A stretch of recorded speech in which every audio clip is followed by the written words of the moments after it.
Boa noite, pessoal. Hoje a gente está aqui com mais um vídeo no canal e novamente a convidada super especial, a Carla. Carla, já é a segunda, hein? A pedidos.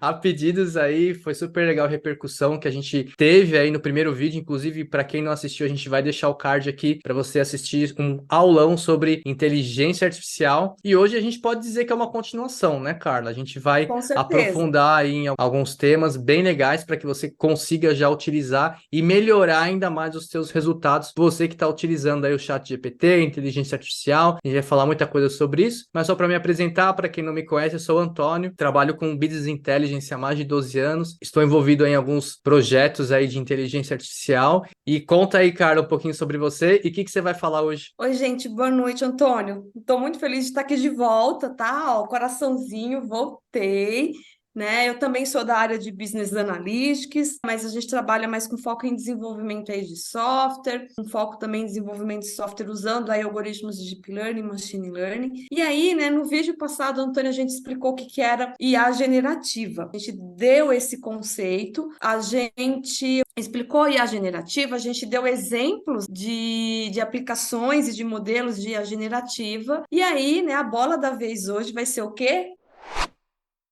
Chat GPT. E o porquê dessa escolha, né, Antônio? Foi graças ao Chat GPT que as pessoas, né, normais, não daquele nicho, né, específico Sim. aí, mais da área de inteligência artificial, puderam ter acesso a essa tecnologia. Então, a OpenAI lançou o Chat GPT-2, lançou o Chat GPT-3, fez aquele estardalhaço, mas requeria que as pessoas soubessem usar uma API. Então, a grande sacada dela foi, jogou isso na web. Deu A um pessoa baita de não um front-end legal aí. bem legal, bem assim intuitivo, né, com uma usabilidade bem bacana. Aí o negócio bombou. E a gente está aqui falando justamente disso porque o assunto virou um buzz, né, e bombou bastante. Inclusive, E papo de bastidor, a gente estava falando essa semana, né? Não sei se você vai lembrar, mas a gente falou que esse papo começou em final do ano passado, né? Dezembro ali, mais ou menos. E aí pegou, mas foi dezembro, sabe? Não faz tanto tempo assim. Imagina onde a não, gente vai estar só daqui 2 anos. 2 anos, imagina onde a gente vai estar. a gente não tem ainda assim a noção,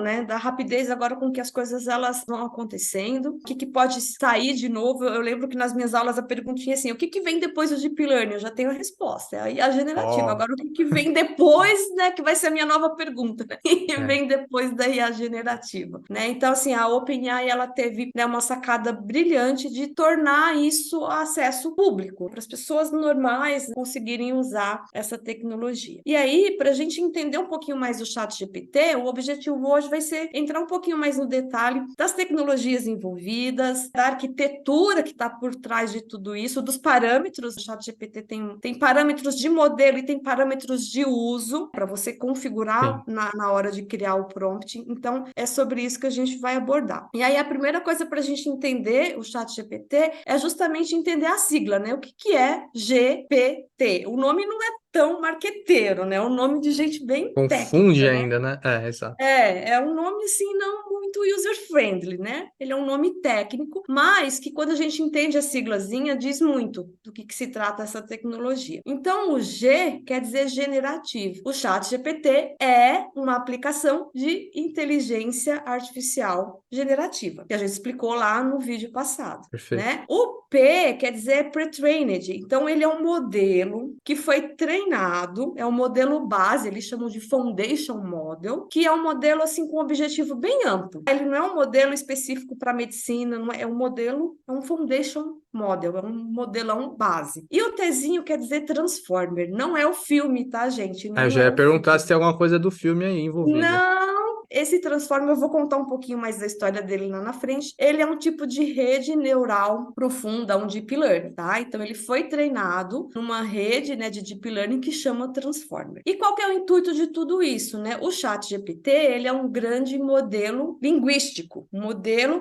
que a gente falou no vídeo passado, text to text. Então eu ponho uma entrada de texto e ele vai me dar uma resposta de texto. O que o Leonardo faz, Antônio? A gente dá uma entrada de texto, o que ele responde? Leonardo não é o cantor, deixar claro, né? É, boa! Ai, muito bom. Para quem não conhece, o Leonardo.ai é um sistema, é um software, né, de geração de imagem através de inteligência artificial. Inclusive, super recomendo. Tô para fazer um vídeo sobre ele. Tem muita gente que não conhece, tá descobrindo, porque o Midjourney tá mais popular, e tudo mais. Então, o Leonardo, para quem não conhece, diga-se de passagem, é gratuito, né? Você tem ali umas fichas para Então, usar, mas dá super para usar tranquilamente todo dia. Então, esse sistema, esse software para gerar imagens através de inteligência artificial. é um text to image, né? É um outro tipo de modelo. O ChatGPT, ele é essa siglazinha aqui que a gente tem, LLM. O que isso quer dizer? Large Language Model, em português, um grande modelo linguístico. Ele está aqui atendendo, né, esse subcampo da IA que a gente também viu naquele vídeo, né, Antônio? O processamento de linguagem natural. A IA é aquele guarda-chuva, né? Só lembrar do guarda-chuva que Sim, tem vários subcampos embaixo. E o ChatGPT, ele está com esse foco no processamento de linguagem natural, ou em inglês, né, tá aqui a sigla, Natural Language Processing. Que o objetivo é a gente chegar aqui no textinho, né? Eu ponho um prompt de texto e ele vai me dar uma resposta de texto. perfeito. Tá? Então, essas 3 siglas aqui norteiam muita coisa sobre o chat GPT. A gente viu no vídeo passado que aí há o guarda-chuva, tem lá os subcampos, e que um desses subcampos é o machine learning, que é a capacidade da máquina aprender, tal, tal, tal. E debaixo dele vem o deep learning, né, que é essas redes neurais profundas, que é uma analogia aí dos nossos neurônios, e que embaixo do deep learning vem a IA generativa. E Uhum. aí, aqui dentro da IA generativa, a gente tem várias bolinhas, tá? É que a nossa bolinha foco, master hoje, é o ChatGPT, que é um grande modelo linguístico. Mas o Leonardo estaria aqui dentro, o Midjourney está aqui dentro, né? Então, tá tudo aqui dentro da IA generativa. Também foi falado naquele vídeo que o machine learning, ele tem tipos de aprendizado, né? São técnicas que a gente usa para ensinar a máquina. E aí, Antônio, você fez um artigo, né? Você escreveu um artigo no teu blog falando sobre esses tipos de aprendizado. Você pode deixar o link lá para o pessoal, ficou bem legal, eu li, né? Perfeito. Vamos deixar o link aqui, pessoal. Então, para quem quiser complementar aí o primeiro vídeo, né, o entendimento do primeiro vídeo, a gente fez uma espécie de um resumo bem no português popular mesmo, sabe? Para a gente poder disseminar a informação e deixar algo mais simples de ser entendido. Então, confiram lá, a gente vai deixar o link aqui no vídeo. Sim. E aí, né, eu falei bem rapidamente que o primeiro tipo é o supervised learning, ou o aprendizado supervisionado, que você vai ter as características e o resultado dessas características. O algoritmo vai aprender por exemplo, né? Então, eu tenho as minhas características e eu tenho o meu resultado daquelas características, e aí eu vou supervisionando, sabe? Eu ponho uma parte para ele aprender e depois eu, como professora, eu vou lá, faço uma provinha, testo para ver se está ok. Então, a gente tem uma supervisão. Eu dei até o exemplo das casas, né? Você tem várias características de casa e o preço, e ele aprende, né, a prever o preço com base nessas características. Sim. O segundo tipo é o aprendizado não supervisionado, que é esse aqui, ó, o supervised learning. Eu não supervisiono o aprendizado, a máquina ela age por conta própria. Eu só tenho os dados. Eu vou jogar esses dados e o algoritmo vai por conta dele, né, usando vários cálculos matemáticos, tá, gente? Distância euclidiana, distância dos... Enfim, ele consegue achar um padrão nesses dados. Aí a gente aplica isso aqui aonde? A gente pode usar no marketing para fazer segmentação de clientes. O modelo vai achar a proximidade dos clientes que são semelhantes e vai separar esses clientes de outros. E a gente vai formando os clusterzinhos, né, os bloquinhos. Outra aplicação muito bacana. Eu tenho muita característica e eu quero gerar um gráfico, eu quero, enfim, né, rodar um algoritmo mesmo de clusterização, mas eu tenho muitos exemplos. Existe uma forma de otimizar isso, que eles chamam de redução de dimensionalidade, né? Então, o que ele faz? Ele pega características que são correlacionadas e vai agrupando de forma que ele consegue formar uma só. É bem interessante, tá? Legal. E, por fim, que eu não falei no vídeo passado, e um dos mais sofisticados é esse último aqui, ó, o Reinforcement Learning, que é o aprendizado por reforço. Aqui, o ator principal não são os dados, você vai ter a figura de um agente, você vai ter um ambiente onde esse agente está inserido, e você vai ter as ações que esse agente pode, né, executar nesse ambiente, e quais são as policies, quais são as regras. E aí funciona como? Por meio de recompensa e punição. Então, imagina você tá treinando um robozinho de limpeza e ele chega na escada e dá um catapimba, né? Cai. Ele vai tomar uma punição e aí ele vai aprender, né, que para aquela ação dele, ele deveria ter dado uma ré, né? Então, ele aprende que nem a gente tá treinando o cachorrinho, sabe? Que ele acerta, a gente dá lá, né, a comidinha, enfim. É esse o conceito. E aonde que a gente usa isso daqui? Inteligência de jogos, navegação de robôs, os carros autônomos. Não dá para treinar com dados, você concorda? Você precisa ter uma outra forma de treinar a máquina. E por fim, o Deep Learning, né, que eu expliquei bem no videozinho passado, e por que toda essa história aqui, gente? O chat GPT foi treinado com tudo isso. Hoje a gente, numa situação normal, usa ou um ou outro, ou no máximo supervisionado ou não supervisionado, mas eles usaram tudo isso daqui, Legal. né? Então, assim, é um Foi um processo, não é para trabalho árduo, não é tipo mágica, né? Como se dá a entender que é uma mágica, o que acontece quando a gente trabalha com o chat GPT. Não, tem toda uma metodologia por detrás, né? total. Você falou bem a palavrinha, né?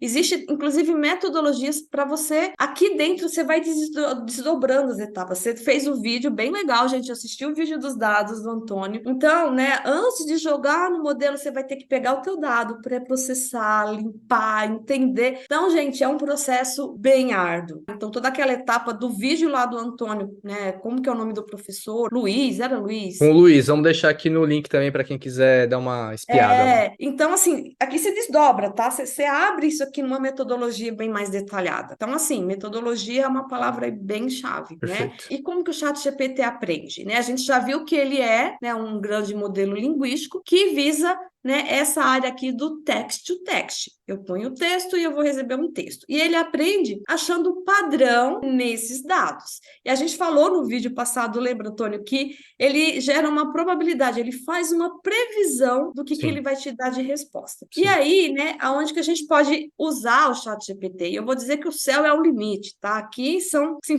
fragmentos do que a gente pode usar, né, Antônio? A gente fez bastante teste, né, Antônio, com análise de sentimentos. Você quer comentar um pouquinho sobre essa primeira aplicação? Sim, acho que é uma das mais interessantes, inclusive, ainda mais num contexto que a gente vive hoje, né, de querer cada vez mais entender o que as pessoas estão falando nas redes sociais. Então, o nosso exercício, né, a nossa simulação ali, foi realmente entender como que o modelo, né, Uhum. funcionava para classificar a sentimentação ali, né, análise de sentimento através dos comentários, né, do que as pessoas estavam falando de determinada marca, produto, indústria, notícia e por aí vai. E a gente fez vários testes, né, com E, ô, várias Antônio, especificações ali. você viu que ele conseguiu entender emoji, né? Assim, foi uma coisa bem bacana. Ele conseguiu, assim, porque o emoji, quando a gente usa uma análise de sentimento tradicional, no machine learning tradicional, é um problema, Sim, né? Às vezes tem que tirar o emoji, né? sim. Na etapa lá de... Existe uma etapa de tokenização, o token é uma coisa bem importante, né? Acho que depois vale a pena você tentar explicar melhor isso, né? Você tem que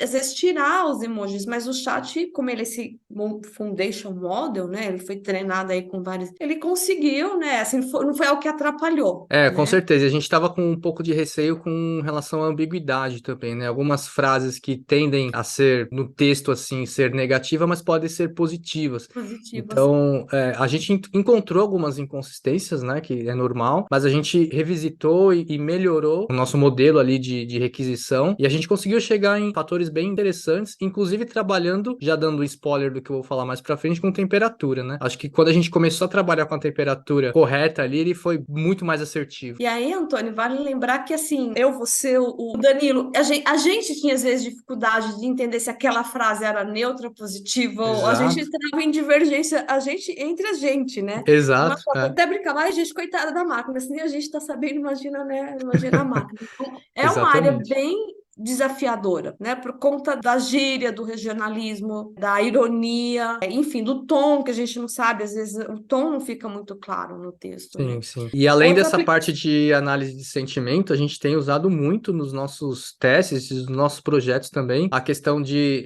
sumarização de textos para gerar insights ou gerar bullet points com principais pontos de recomendações. Então, em termos de análise de dados, né, eu tô falando. Uhum, Então, a gente usa uhum. muito essa questão de sumarização sumarização e também a questão de construção de personas. Então, Ah, obviamente que esse eu tem outras coloquei. aplicações, mas esse é muito legal. Esse eu coloquei por causa do vídeo passado, Antônio, que você deixou o exemplo da moça do óculos, que eu achei fantástica a imagem, né? Que você usou o chat, né, para criar a persona e o Leonardo IA para gerar a imagem, né? Sim, e isso tem sido muito legal para as marcas e para as empresas poderem entender não apenas quem que é o teu buyer persona ali, o público prioritário, mas também até direcionar campanhas de marketing, porque quando você tem uma segmentação mais definida, você acaba economizando também no seu Uhum. investimento em publicidade. Então, isso tem sido muito legal. E a questão da imagem, né? Que é trabalhar junto ou fazer com que o time de mídia, por exemplo, trabalhe, ou de marketing, trabalhe junto com o time de criação, entendendo ali muito mais as características de uma maneira visual. Tudo que a gente traz para o visual fica muito mais legal, né? Não, perfeito. Pode também usar o chat para fazer tradução, né, de idiomas. Eu uso bastante, traduzir do inglês para o português, do português para o alemão. E, gente, olha que coisa interessante. A gente pode usar também o chat para traduzir a nossa linguagem natural, o português, para uma linguagem de programação, para o Python. Então,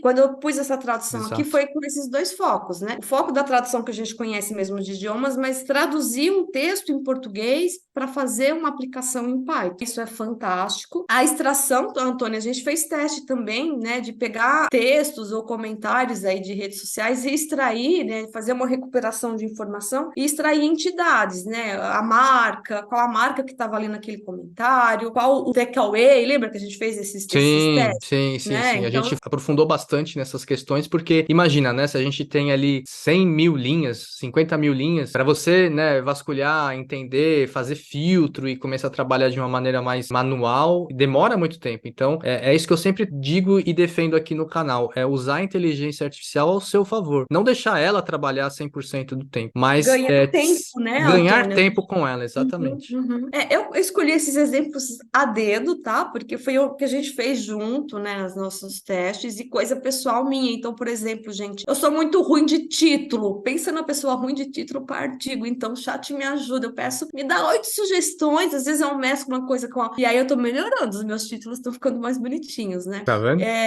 o chat também dá sugestões, né? Então, você quer escrever um livro ou um artigo um pouquinho maior, ele te dá uma sugestão de índice. Gente, isso é fantástico. Inclusive, ele escreve o artigo, né?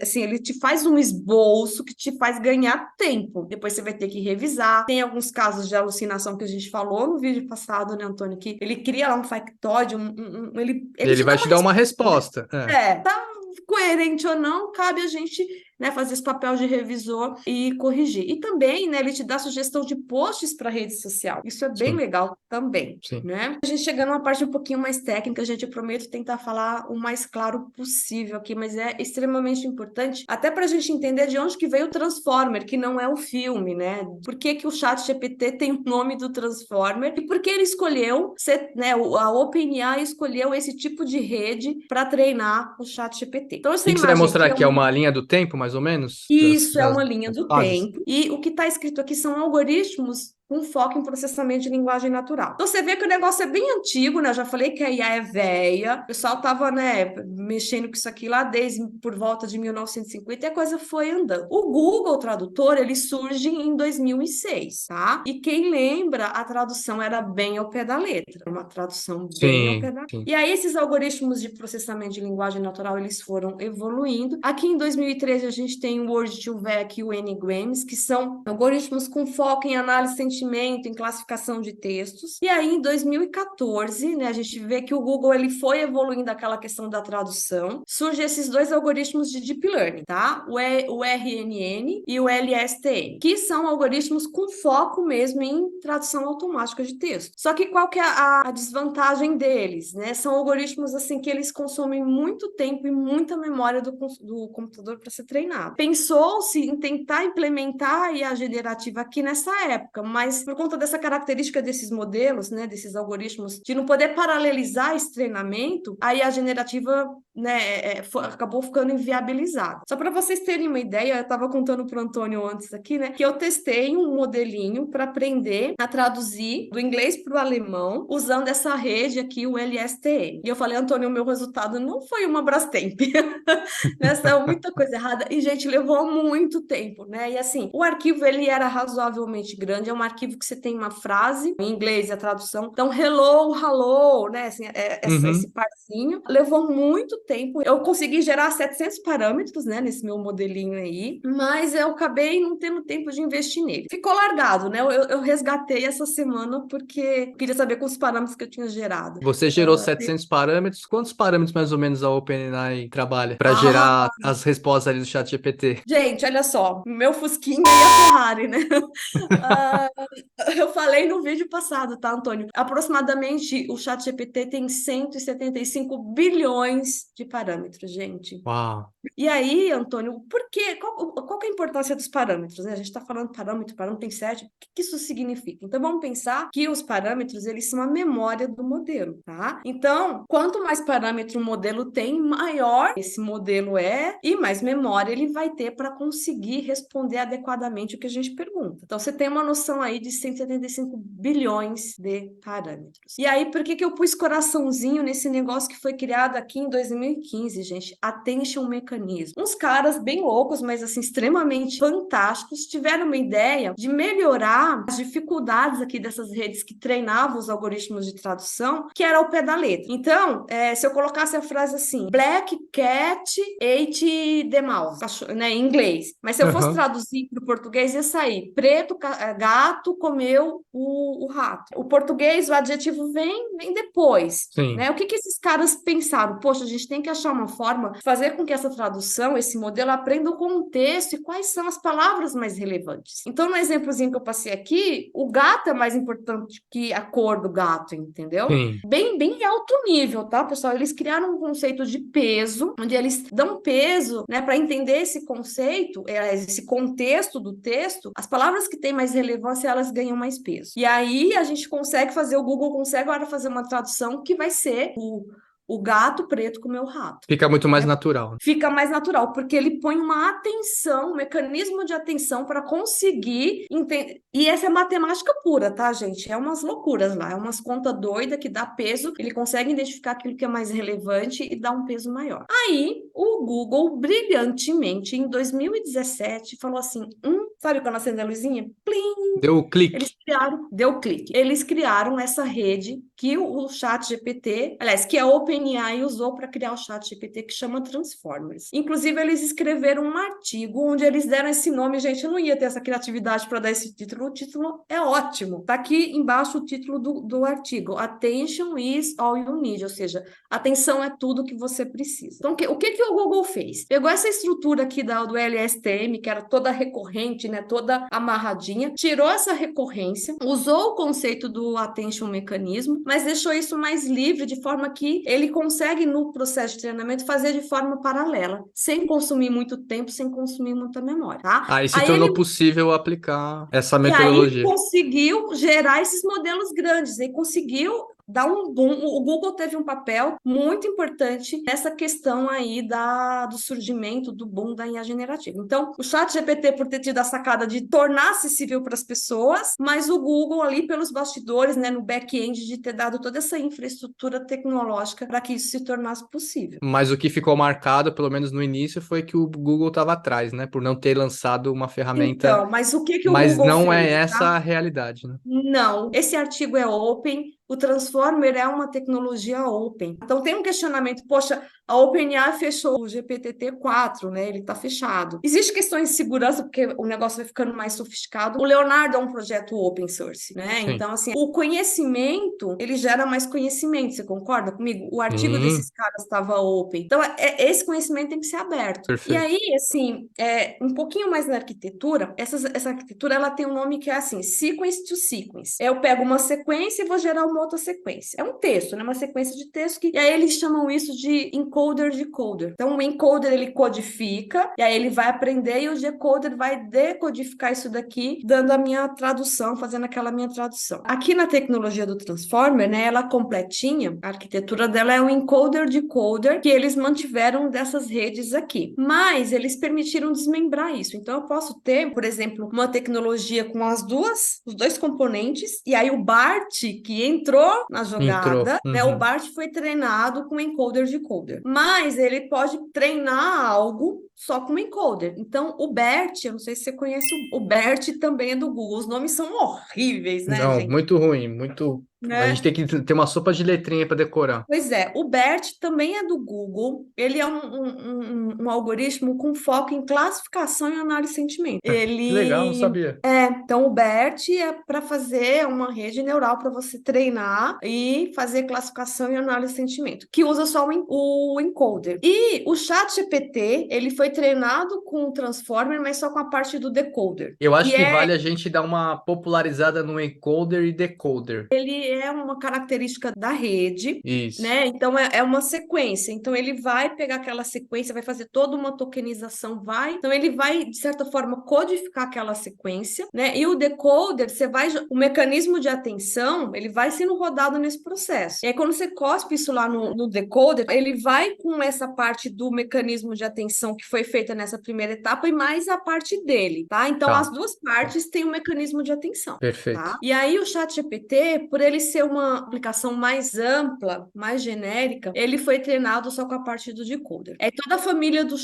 toda a família GPT, né? GPT-2, 3, 5 e o 4, tá? É realmente uma parte mais técnica, mas assim, o Google, acho que o objetivo maior aqui é deixar o papel que o Google teve nessa história também da IA generativa, né? E isso não é tão claro assim, até a gente se aprofundar, e para o grande público é menos ainda, talvez, né? Então, acho que é super legal Exatamente. entender o papel que foi super importante aí do Google, né, alguns anos atrás, aí, para a gente chegar onde a gente chegou hoje. Exatamente. E aqui tem essa linha do tempo, né, Antônio? E também, sabe qual a vantagem de a gente estar falando um pouquinho mais dessa forma técnica? Se você pega algum artigo, eles vão usar essa terminologia que eu estou falando aqui, né? Então, para vocês, às Isso. vezes, eu levei um tempão, gente, para conseguir juntar essas sopas de letrinha. Então, a gente já está dando uma mastigada aqui para as pessoas. E aí não tem jeito, né? Eu abstraí muita coisa, tá? Mas pelo menos saber o que o BERT é um algoritmo para classificação e análise de sentimento, né? É E o isso aí, mas é BART legal amarrar para que eles entendam que toda a resposta que a gente obtém ali no chat GPT, ele foi treinado para isso com bilhões aí de variáveis, com metodologia, com trabalho humano principalmente, né? E que ele não Uhum. simplesmente sai pegando dados da internet Não, para gente, te dar uma resposta. ele cria. Não é à toa É que isso tem toda aí. essa parafernália aqui, né? Por isso que é IA generativa, é a criação de conteúdo novo e original, não é um conteúdo que tá lá na internet. Ele usou aquele conteúdo da internet para ele aprender, né? Para ele ter aquela memória, mas é ele que cria, ele vai juntando os pedacinhos aí das coisas que ele aprendeu e cria um conteúdo novo, né? Perfeito. Aqui a gente tem uma visão de como que é mais ou menos isso, tá, Antônio? Então, Tá. aqui ainda não é o chat GPT, então imagina, a gente vai treinar um modelo aí, né, um grande modelo linguístico. Eu vou ter que usar uma rede, um deep learning, eu vou ter que ter dados rotulados. Então, para um grande modelo linguístico, seria o quê? Eu treinar de forma supervisionada. Eu ter exemplo de prompt e exemplo da resposta. Para ele saber, para esse tipo de prompt, eu tenho que dar mais ou menos essa resposta. Só que para eu enriquecer o meu modelo, eu preciso ter dados não rotulados, sem exemplo de prompt e resposta. Dados, Tá. né? Não Uhum. supervisionado. Tá vendo aqui? Então, com tudo isso daqui, eu treino e eu vou gerar um foundation model, um modelo base geral. O chat GPT, ele é um modelo bem amplo. A gente pergunta de medicina, mas é umas respostas assim amplas, né? Vamos supor que eu quero especializar mais esse meu modelo para uma área jurídica, para uma área de medicina. Eu tenho duas formas de fazer isso: o Turing e o Fine Turing. Qual que é a diferença das duas? A Hum. primeira, vamos supor que eu quero pegar, né, um modelo já pré-treinado, por isso que chama pré-trained, né? Então, o chat GPT é um modelo pré-treinado. E eu Isso. quero pegar esse modelo que já está pré-treinado e fazer um puxadinho para uma área mais específica. Com essa Perfeito. técnica Turing, eu congelo, eu preservo todos aqueles 750 75 bilhões de parâmetros, eles ficam lá protegidinhos e eu faço puxadinho mesmo. Gero novos parâmetros com essa área mais específica que eu tenho. Essa é uma técnica que requer menos recursos técnicos, computacionais e financeiros. E essa segunda técnica, o fine tuning, eu retreino o modelo todo. Então, imagina. Então, eu vou recriar esses parâmetros, eu vou reajustar esses parâmetros. Então, por conta dessa característica, ela é muito mais pesada, ela é muito mais cara, ela é mais difícil. Mas você vai chegar num final ali mais, talvez, personalizado para o seu segmento, para o teu negócio, para o teu objetivo. Vai ser um modelo com mais parâmetro, na verdade, né? É, Ele vai ter mais capacidade, mas assim, olha o investimento para conseguir fazer isso. Às vezes o puxadinho sim, atende. sim. Né? Você congela aqueles teus parâmetros, você não vai mexer naquilo, você vai fazer um modelinho menor para aquele assunto específico, tá? Esse diagrama aqui mostra como que foi feito esse processo de criação, né? De treinamento do ChatGPT, que não dá a resposta que ele pega da internet, gente. Ele cria, né, Antônio? A gente precisa, às vezes, até ficar meio doutrinando nesse ponto, né? Que ele cria, gente, ele cria mesmo. Então, aqui todo mundo já aprendeu o que é o Transformer, né? Uma rede neural artificial profunda, é um deep learning criado pelo Google, que usou aquele conceito de attention mecanismo para pegar o contexto, né, do texto e o que é relevante. O pessoal da OpenAI usou vários exemplos de prompt e de resposta. Usou, por exemplo, a Wikipedia inteira, né, aqui nos dados não rotulados, algum livro, né, que está em domínio público, enfim, um volume pesado de dados, gente. Então, ter a capacidade de fazer isso em paralelo é muito importante. Imagina você ficar o tempo que eles iam levar com uma RNN ou uma LSTM, que foi o exemplo lá que eu não rolava, tá? Não dá. E aí, eles usaram aquele tipo de aprendizado que eu falei para vocês, o reinforcement learning, né? Imagina que o ChatGPT seria esse agentezinho, esse robozinho, e ele tem lá o ambiente, né, o status de ter um prompt e uma resposta. Qual que é a vantagem disso aqui? O chat tem essa capacidade de se reaprendendo, né? Então, se alguém clica lá no botãozinho falando, olha, essa resposta tá legal, ele sabe que ele foi Não é e à ele vai toa que tem aquilo aprender. lá. É isso aí. Exatamente, você está dando um feedback ali para ele. Você põe um negocinho assim para baixo, ele vai falar: ups, é o robozinho que chegou e deu um cabum na escada, né? Não é por aí o caminho. E aí eles acrescentaram uma outra técnica que eu não conhecia, gente. Eu aprendi essa técnica lendo aí os artigos, que é essa aqui do meio, o Reinforcement Learning from Human Feedback. O que isso quer dizer? Eles colocaram gente humana nesse processo. Então tinha um monte de gente, é um trabalho assim de formiguinha, né, Antônio? Lendo Sim. as respostas que esse modelo estava gerando e dando joinha se estava de acordo e se não tá legal, para quê? Para evitar a resposta grosseira, para evitar a resposta sexista, para evitar do chat ser tóxico, ou como ele... Gente, a IA, ela é por objetivo, aí é que tá o perigo, né? Se o objetivo é te dar uma resposta, mesmo que a pergunta seja algo ilegal, se isso não for ponderado, ele vai te dar uma resposta de você Vai, cometer um crime. Você entendeu? Então, com o certeza. aspecto humano aqui nesse processo da OpenAI foi bem importante. E foram pessoas mesmo, tá, gente? Pessoas lendo as respostas, assim, um trabalho bem árduo e um trabalho volumoso também, porque não eram uma, duas, três respostas, um volume imenso aí, né, de conteúdo. E aí a gente fala com o chat, às vezes a gente esquece que a gente está falando com o robô. E isso também graças ao trabalho dessas pessoas. Dessa etapa do Reinforcement Learning from Human Feedback, de ter esse feedback humano, se ele está indo no caminho certo ou se ele está se desviando. E é para esse caminho que eu acho que vai seguir, muito por conta de alguns cenários, né, onde a máquina tem que interagir com um humano, né, por exemplo, em respostas de saque, atendimento e tudo mais. Então, acho que é para esse caminho que vai seguir. Uns têm uma opinião pessimista, né, por conta de Uhum. ameaças e de emprego e pessoas e tudo mais, e outros veem com bons olhos porque a gente vai conseguir automatizar alguns processos e colocar, né, mirar foco das mesmas pessoas em estratégia e melhorar o negócio como um todo. Então, acho que é para esse caminho que vai, e o modelo está sendo treinado para isso. Mas o que eu quero destacar teve um crivo humano também nesse processo de treinamento do ChatGPT, tá? Para ele ser humano, gente, porque a máquina, de novo, se o objetivo dela é te dar resposta, se essa resposta te ensinando a fazer uma bomba, ela vai dar. Se alguém não chegar para ela e falar, opa, né? Se alguém não definir o policy aí, a regra, né? Por isso que o Sim. reinforcement learning, ele tem o agente, o ambiente, as ações, mas tem umas regras ali ditando o que pode e o que não pode ser feito.